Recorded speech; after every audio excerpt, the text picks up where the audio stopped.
Fumogeni su piazza San Marco per la tentata rapina a mano armata alla gioielleria Rocca, all'improvviso panico tra la gente, avvolta e spaesata dalle inaspettate coltre di nebbia. Il primo dei due fumogeni qui ai piedi del campanile, l'altro appena più in là sotto la torre dell'orologio.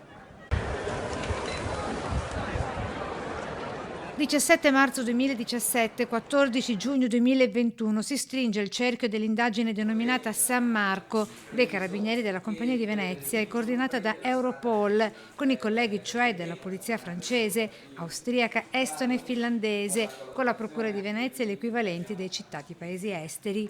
8 le persone arrestate per il tentato colpo di 4 anni fa e per altrettante in tutta Europa messo in atto da una banda estone composta da paramilitari con soldati sbandati e tossicodipendenti. Sono tutti soggetti estoni, soggetti che vanno da un'età di circa 20 anni più giovani, diciamo la manodopera, fino ai 40 anni.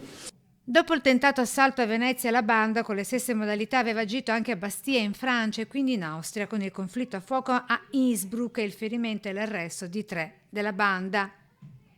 Il capo accusato di oltre 100 rapine e pure di omicidio, incastrati da questa foto pubblicata sui social da un gruppo di vicinato di Marcon, insospettito dal fare ambiguo dei soggetti che dormivano in questa Chrysler con targa estone, peraltro segnalata sempre ai carabinieri da un altro cittadino di Marcon. Tramite un sito di Facebook, possiamo dirlo in questo caso, ci ha permesso di raccogliere la foto di una macchina con la presenza degli autori della tentata rapina che era stata fatta qualche giorno prima.